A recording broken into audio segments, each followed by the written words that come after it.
Yes, sir. Okay. All right, well, good afternoon, ladies and gentlemen, and welcome to this Monday, April the 7th public meeting of the Board of Garrett County Commissioners. I want to welcome everyone here in attendance today and everyone tuning in online. I do hereby call this meeting to order. If you would please stand with me for the pledge, and then Commissioner Tishman will lead us in the invocation. Pledge allegiance to the flag of the United States of America, and to the republic for which it stands, one nation, under God, indivisible, with liberty and justice for all. Will you bow with me, please? Precious and loving Heavenly Father, Lord, we just thank you for the day that you've given us, and Lord, we thank you for each and every person that's here. Lord, we just ask that you would be with us as we go through this meeting, guide us and direct us, and everything we say and do would be pleasing to you. We do all this in thy precious holy name. Amen. Please be seated.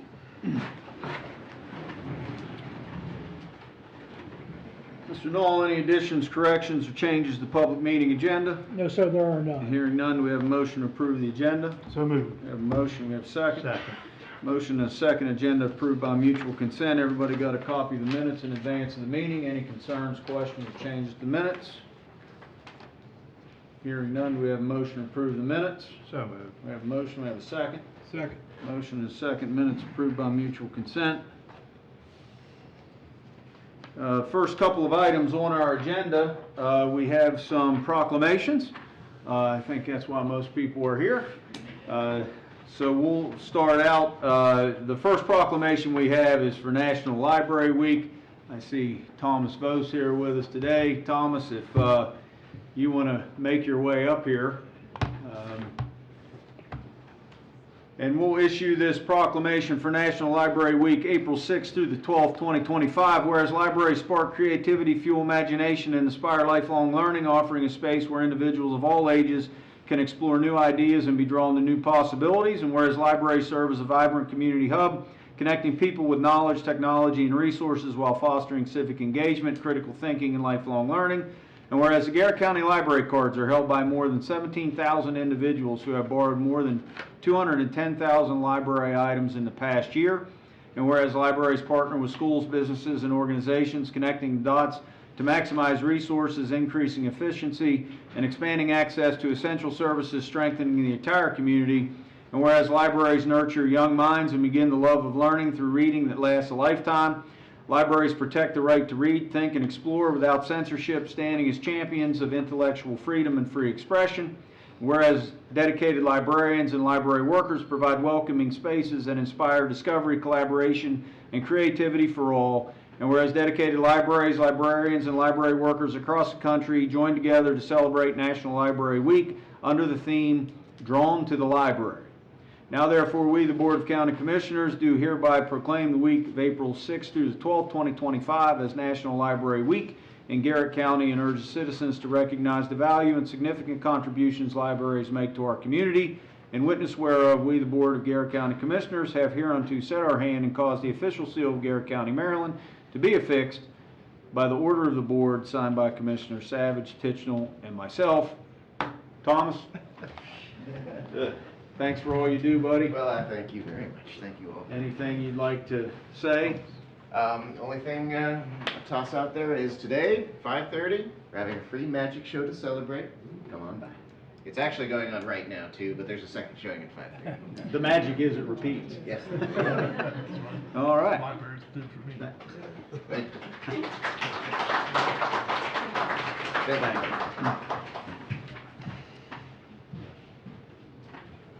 All right, and the next one we have is for Arbor Day, and I see Melissa is here like she is every year, so I'll ask you to come up and I'll read this proclamation and then I'll turn it over to you. Come on up. So yeah, everyone else that's here with Melissa. Proclamation for Arbor Day on April the 2nd, 2025. Whereas Garrett County is extremely proud of its vast array of cherished natural resources, and the commemoration of Arbor Day serves as a fitting tribute to our mighty trees and other treasures. And whereas Garrett County's forests constitute one of our most valuable renewable and recyclable resources, providing timber for industry, habitat for wildlife, watershed protection, clean air, improved water quality, and recreational use. And whereas Garrett County is pleased to recognize the many conservation organizations and other concerned citizens who have joined with Maryland Department of Natural Resources Forest Service to wisely plant trees for the future. Now therefore, we, the Board of Garrett County Commissioners, hereby recognize that April 2nd, 2025 is Arbor Day in Garrett County, signed by order of the Board, Commissioner Savage, Tichenor, and myself. So thank you all very much for what you do. And I know you have some other things to talk about. Yeah, thank you. So there's several members from the Garrett County Forestry Board up here. Every year, the Forestry Board, in conjunction with the Maryland Forest Service, runs a Arbor Day poster contest that's open to 5th grade students throughout the county. So we have our top 3 winners from Garrett County to present today. This year we had 24 entries from a variety of schools. So in 3rd place is Madison Heinbaugh, and Madison's a homeschool student. If you want to come up here.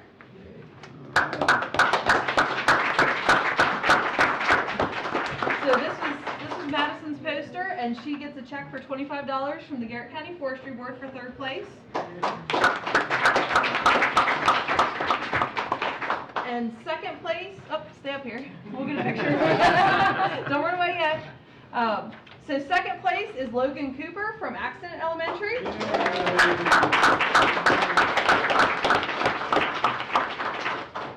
And Logan's getting a check for $50 from the Forestry Board. And our 1st place winner, now this 1st place winner advanced to the state contest. Those posters are being judged next week. So we don't know yet how that contest is going to play out. The state level winners do get trees to be planted at their school as a prize if they win at the state level. But our 1st place county level winner is Addison Brenneman. She's also from Accident Elementary, and this is Addison's 1st place poster.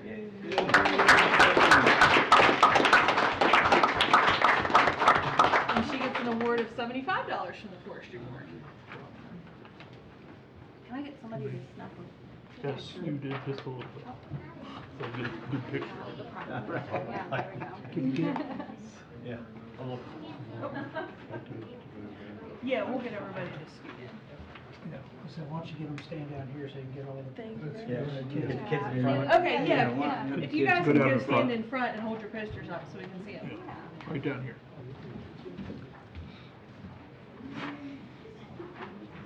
You get your art ability from your dad. Smile.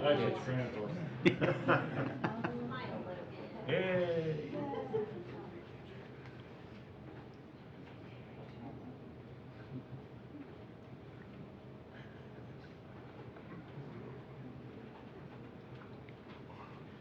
All right. So thank you guys for participating and congratulations. Yep, thank you. Thank you, Melissa. Congratulations, guys. And also for Arbor Day, we have some sugar maple seedlings. For those of you who didn't know, sugar maple is the official county tree of Garrett County. So we've got sugar maple seedlings for anyone who would like one. So if you'd like one, just raise your hand and we'll bring them around. Thank you. Thank you. All right, thank you. Appreciate it. Yep, thanks. Thanks for coming out. One of those last year that didn't succeed. Appreciate it. Sure. Thank you, thank you.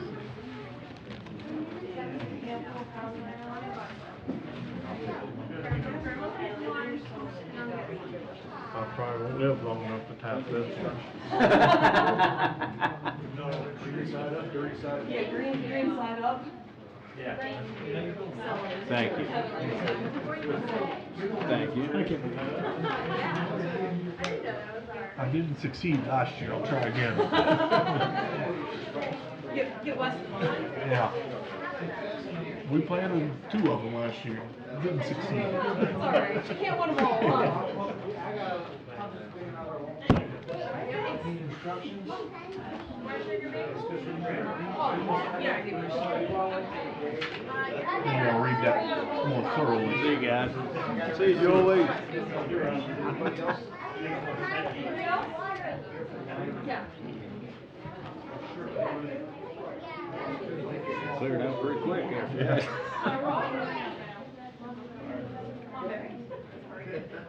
Thank you guys. Thank you Thank guys, you. appreciate it, thank you. Hey, Ken.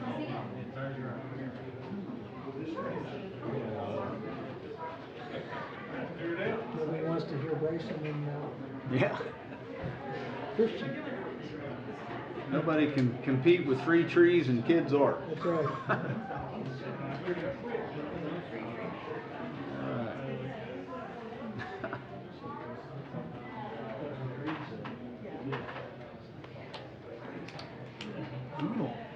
All right, moving right along, we do have a couple of resolutions on the agenda. The first resolution for consideration by the board is resolution number 2025-4. This resolution is in regard to the purpose of setting the date and time of the tax sale under 14-808 of the tax property article of the annotated code of Maryland. Basically, we do this every year, and this will be published. The timeline registration is Thursday, May the 1st. Is when it opens. It closes on Friday, May the 16th. You cannot bid unless you're registered by noon on May 16th. The registration fee is refundable, is due by 4 p.m. on May 16th. Tax sale bidding opens Monday, May 19th at 10 a.m. Closes May 23rd, and closes in batches beginning at 10 a.m. and every half hour after. Payments are due Friday, May 23rd by 4 p.m. So that'll be published. You can find that online as well on our website. Any questions or comments by the board, pretty standard. If there are no questions or concerns, I will entertain a motion to adopt resolution number 2025-4 for the tax sale. So moved. We have a motion, we have a second. Second. Motion and a second. Question on the motion. All those in favor say aye. Aye. Opposed? Motion carries. The next item on the agenda is resolution number 2025-5, and this is on the amendment to Garrett County Water and Sewer Plan. We had our public hearing last meeting. Sierra ran that. If you have some things to add to that. I'd be happy to. So we had our public hearing, and we also presented it to the Planning Commission, and they've adopted the amendment. So the amendment includes annexation, like sewer and water expansion service to the town of Grantsville to annex Hemlock Drive. It's a couple parcels with like failing septic systems and add public water to them. Then we also have Gorman. We added a new well as a redundant water source because one of the wells had a collapse and it failed, and we currently only have one well in Gorman. And then some pump station improvements to the Chestnut Ridge and the Jennings system for keeping those systems in good repair. Those improvements will help carry those projects forward, and I would very much appreciate if you guys sign the resolution, then we can submit it to Maryland Department of Environment for their incorporation into our plan. And we've received no public comments. I did get some just draft comments back from Maryland Department of Environment and Maryland Department of Planning, and I plan to incorporate them into nothing major, just some revisions to tables and things explaining what these service changes mean in terms of capacity. Any questions for Sierra? So resolution 2025-5 is amendment number 5 to the 2014 Garrett County Water and Sewerage Plan, which does exactly what Sierra says. There are 5 parts to it: expansion of water service to Hemlock Drive and Grantsville, development of a new water source for the Gorman water system, immediate extension of sewer service to Hemlock Drive and Grantsville, replacement of failing Chestnut Ridge pump station, and infrastructure upgrades to the Jennings sewer system, including pump station, grinder pump, and failing variable grade sewer main. So that is resolution 2025-5. If there are no other questions or comments, I'll entertain a motion to approve that now. Motion to approve. We have a motion, we have a second. Second. Motion and a second. Question on the motion. All those in favor say aye. Aye. Opposed? Motion carries. Thank you very Thank you very much, much. Sarah, for your work on that. May I plug Absolutely. another project? Go right ahead. So, outside of the room, we have some maps and posters from our public meeting on the Garrett County Pathways and Connections project. Can you share my screen? Can you see it? So I would recommend going to garrettcountymd.gov/pathways, and you can see the updated project website where we both have the recommendations for the Maryland 135 connection. So starting here on 3rd Street in Oak Street, all the way to our the Extension Service office in Mountain Lake Park. There's a shared use pathway along 135. It's as big as 10 foot wide in some places and smaller in areas where we don't have quite the right of way. It's separated by a curb and gutter and possibly trees and other features to provide active transportation connection through this area, in addition to a network of green spaces. So cars know where the pedestrians are, and pedestrians know where to travel and where it's safe in these in our neighborhoods. So the yellow areas will require further study, but we're hoping to pass this project on to Maryland Department of Transportation for them to carry it out and put it on their list of projects so we can have a way to connect our communities. So through this project website, you can look at things in detail. I'm not going to go through that, and you can also take a look at the paper maps with the shared use pathway. The other project we took a look at is the Oakland to Harrington Manor project.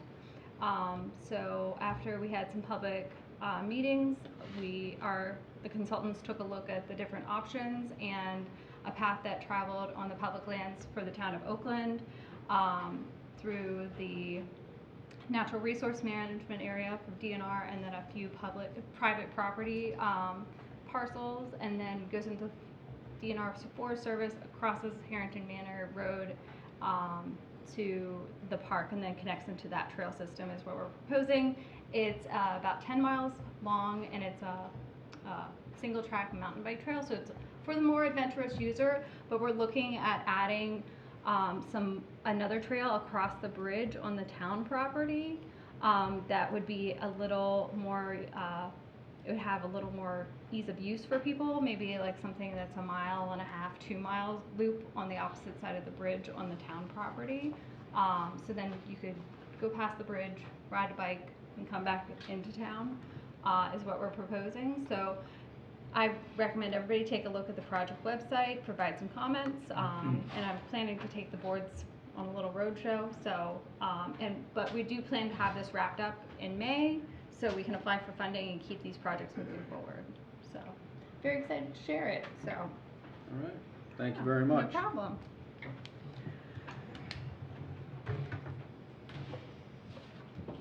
Okay, just a couple of announcements. We do have tonight, after the adjournment of the public meeting, budget presentations by the Garrett County State's Attorney's Office and the Garrett County Sheriff's Department, so thank you guys for coming in.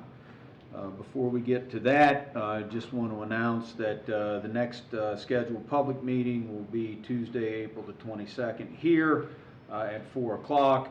We will also have further budget presentations that evening, and they will be by the Board of Education, the college, and the Health Department. So that is what is on tap coming up. We are now at the conclusion of our meeting. Before we adjourn, are there any questions or comments from the public? Hearing none, do we have a motion to adjourn the public meeting? All right, public meeting is adjourned. We will go to the budget presentations. Before we get started, I just want to thank our elected state's attorney and elected sheriff, Bryson and Christian. Thank you guys for all that you do for our community. Appreciate it. And look forward to working with you guys again this year, hopefully better the community. So, Christian, you're up first. Well, thank you, gentlemen, for having me here today. Glad to be here with you again. I guess it's kind of Law and Order Day. I don't know if you guys remember that show. I love that show, but the first half was, the cops catch the bad guy. There's the investigation. And then the second half of the show is the prosecution and the court case and everything. And great show, ages well, and a good reminder that public safety doesn't end with the arrest. There's a lot of things that both the police and the prosecutors have to do after the arrest in order to make sure the public's safe, and also that we're addressing the problems that lead to crime. So your prosecutor here in Garrett County, our office has we've seen progress in a number of areas. We think we're trying to be good stewards of the taxpayer money, obviously, as we always do here in Garrett County. And we think we're being pretty effective at our goals. So I do want to talk about some of that. But I want to thank the commissioners really for your commitment to public safety and to trying to affect public safety in a really fiscally responsible way. I think that reflects what our county expects. So I do want to thank you for that. What have we been doing in the past year toward those goals? The first is sort of a logistical thing. But last year I was before you, I spoke to you about case management software, which we were one of only 2 counties in the state that did not have such software. And I want to thank you guys for recognizing the need for that, the utility for that. We have been able to implement that here just in the past month and a half. So whenever you have a wholesale transition to doing things a different way, obviously there's some bumps along the road, but we have great staff in the state's attorney's office. They've helped me learn some of the tech stuff with it, and I think it's in the end going to make us more efficient and more effective at what we're doing. So right now we're trying to become compliant with everything so that when the transparency standards that the state's going to hand down come out, that we're ready to meet that and be compliant on day one. As far as our substantive work, narcotics is always a big topic, obviously, here, just as it is many places across the country. The sheriff's going to speak shortly, and I want to commend the sheriff for everything he's done with narcotics enforcement. When he came into office, worked with him to bring back the narcotics task force. He's done a really tremendous job as somebody who's had experience as a narcotics officer. And what we've seen is we've been able to really disrupt the suppliers who are bringing in large quantities of drugs. And don't mean to brag on them, but some of the biggest drug busts we've seen in the history of Garrett County have happened in recent months. And that's because the sheriff made that a priority.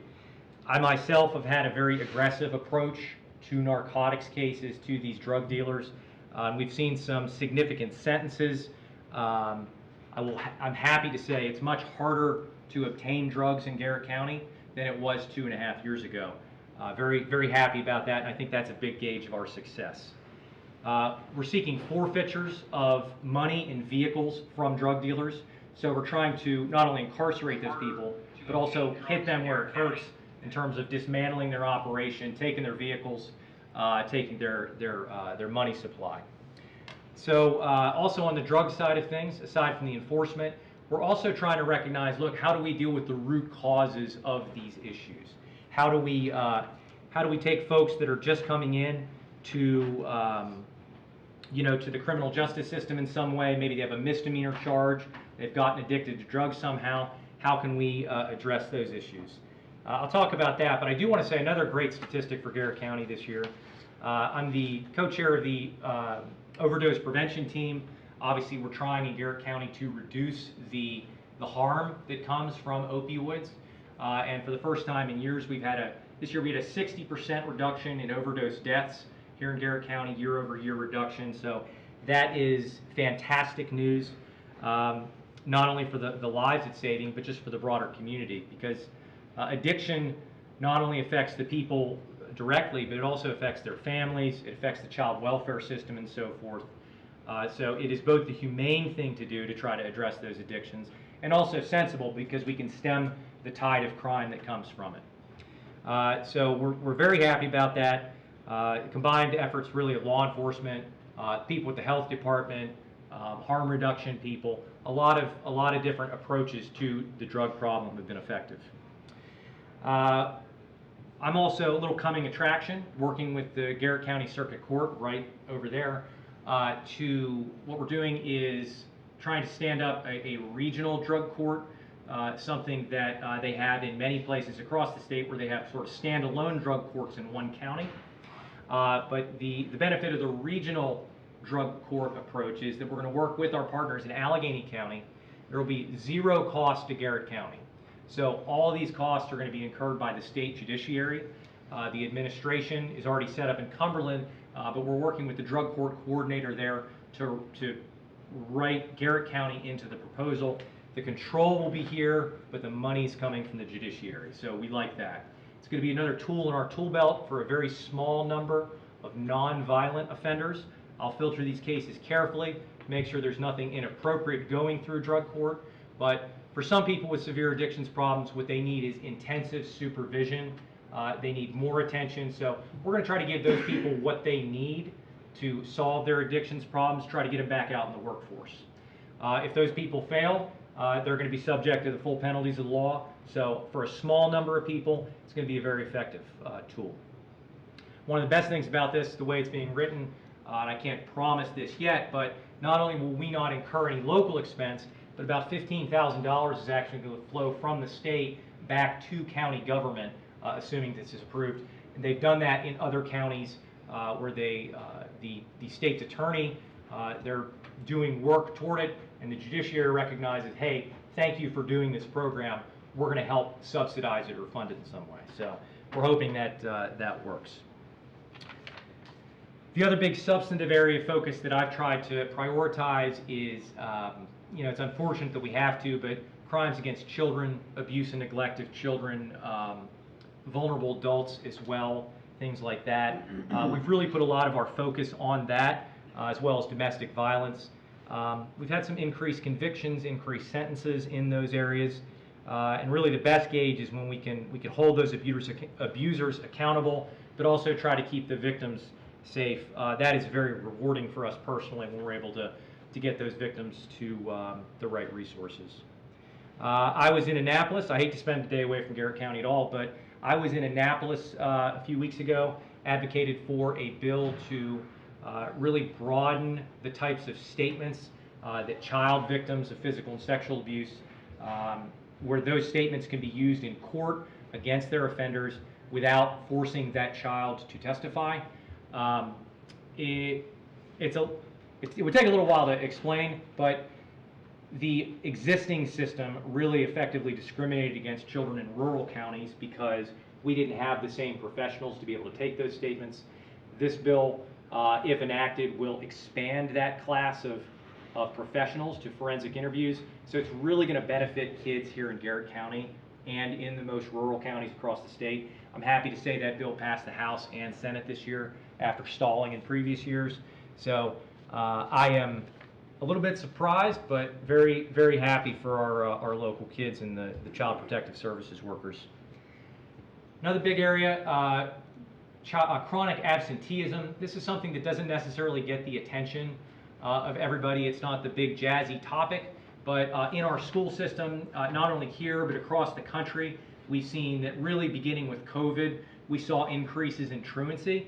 And really with it, you see an almost exact correlation in decline for academic success, behavioral issues, things like that. So while Garrett County we have one of the lowest rates of chronic absenteeism across the state, we're not satisfied with that. We want to make sure none of these kids are falling through the cracks. So we've been working closely with the school system the last 2 years. It's a last step, but unfortunately sometimes we do have to charge people who really refuse to send their children to school, who are just, they have no other excuse or reason other than they don't want to. So that's a last tool that we use, but we have had to do that a number of times this year. I think we're getting better compliance, and I want our numbers to continue to improve. All right, Christian, they say, let's get to the money. The previous operating budget, I don't have any significant proposals or changes for you. This is effectively a flat proposal. There's no personnel increases I'm bringing to you this year, no capital IT expenses, anything like that. Effectively, what we have is an increase in about $3,800 in office type expenses. A lot of those are really sort of forced on us. I mean, we're a law office. We have, we have legal resource software, LexisNexis. We have to have that to get the law. Some of those cost increases are baked in, so we have had increases. I am asking you to fund a $1,500 increase in training budget. the cost of these trainings have increased, but I really do directly see that when our prosecutors, when our support staff goes to these trainings, that we end up doing things more effectively, and I think that's what the public expects of us, so to do our work product at a high level. I've already talked about the increase in dues and subscriptions. Our copiers, we now have maintenance agreements because we own them, so we're no longer leasing them, we own them. We also have an increase in our budget for small equipment. That's to replace, over the course of probably a decade, we want to replace our victim witness furniture, like our reception furniture, worn out or broken desks, things like that. We're not going to do that all at once. We're going to do that over a slow cycle. But I do think that's important to do. We were hoping to use some federal grant funds, but there has been some difficulty both with state and federal monies for different reasons, obviously, right now. The last increase is a small increase, a couple $100 for expenses related to expert witnesses and evidence processing. This is something that we can eat up very quickly. Unfortunately, sometimes we handle complex cases. We can handle abusive head trauma, and where our prosecution of cases depends on a battle of experts who come in, and we can't rely on the state to have every possible available expert. On one case this year, $3,600, which is more than our, we had to borrow money from other funds, but it really exceeded our entire budget for the year just because the state forensic laboratory had a vacancy and we had to outsource something. Coming attractions, if there's any increases in coming years, it would be those expert witness fees, just because we're also reacting to the Office of the Public Defender. They have a huge war chest, and they like to challenge lots of things with their own expert witnesses. So sometimes we need, we need to respond to what the opposition is bringing. I could talk all day about this stuff because I enjoy it, but I know you have other work to do. You gentlemen have any questions? I'm happy to answer any questions at all about the office or anything that's going on. What was the overall increase? It's about $3,800 in office expenses, which if we were to factor in personnel and other costs, I'm sure it's much smaller than 1% increase. But that's all on the office expense side. There's no capital IT expenses this year. Very much appreciate you guys funding that last year. That's going to make us a more modern office. Say that. All right. Any questions? Gentlemen, thank you very much as always. Thank you. Appreciate your time. Appreciate it. All right. Bryson. Thank you, guys. It's always tough to follow a Christian, the guy that speaks for a living all day, every day. At least he didn't burn me this year and have a real nice fancy PowerPoint. So, You have 2 hours to fill. yeah, okay. No, all joking aside, my budget's pretty bland this year. They're really on the state mandate side of things. There's not a lot coming out. A lot of times that dictates law enforcement and public safety of what we have to spend. And there's really not a lot of that coming down the line that we have to prepare for. There is some older bills that are now starting to come forward that we got to pay the piper on, and that was House Bill 789 and Senate Bill 621, and that is the law requiring us to up our court security. And I don't know if you all remember, back in 2023 we had a judge shot in Washington County, and that resulted in mass studies going on throughout the state talking about court security and increasing cameras and also staffing. And in Garrett County we're doing very, very well. You guys have always supported our court security, so we weren't really far behind the 8 ball. There's some other counties that we looked at and actually toured that needed a lot. But I would be asking for a position based on 2 things. The law says we have to have 1 court security officer in every criminal, family, or juvenile proceeding, and then the big kicker is now they're requiring 2 officers now in the courts on any proceeding involving an incarcerated individual or an individual that might get sentenced and have to be incarcerated. So that presents some challenges as far as our staffing if we've got family court going on and other court going on throughout, and then also manning the checkpoint here. So we would be asking for a position there to grow our department. However, that position can come in a bunch of different ways. If I can find the right individual that would just like to work part-time and be here for court proceedings, that would be great. That is very challenging nowadays. Most people want 40 hours. I'm hoping I can find somebody that would want 40 hours contractually.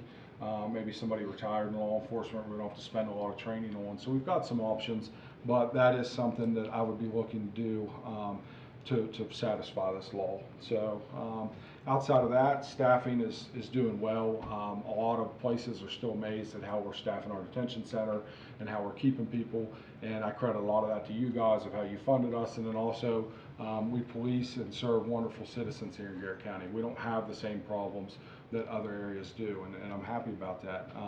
Working with Christian Mash has been wonderful. I think we've accomplished a lot of good things. I do think the drug problem in our county from when I took over 2 years ago is decreasing. I credit a lot of that to strong enforcement, and then also we've upped some of our rehabilitation, which I believe in. The Reflection House come along, and we've got some other wonderful programs going that I'm also a supporter of. So it's kind of a two-headed sword there.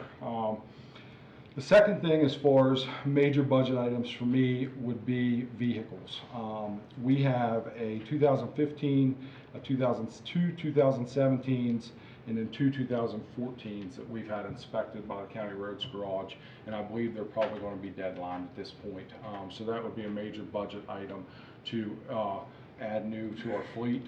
We are going to get away from the trucks. They're just not real cost efficient. It costs a lot to outfit them. The guys really don't care for them, and we can get Durangos and SUVs cheaper. So I would be looking to go towards this, whatever's cheapest on the state bid for an SUV. Right now, it looks like the Dodge Durangos are it.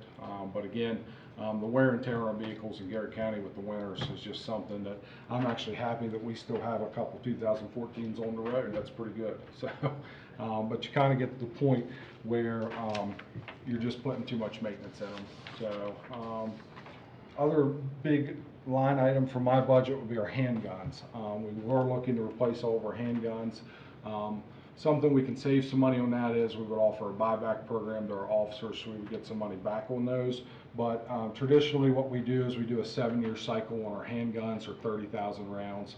We're now at that 7-year cycle and 30,000 rounds, so we would just be looking to equip the office with all new handguns. So, but that's a pretty big increase to the budget, but nothing too major and pretty standard that you guys usually see every 7 years.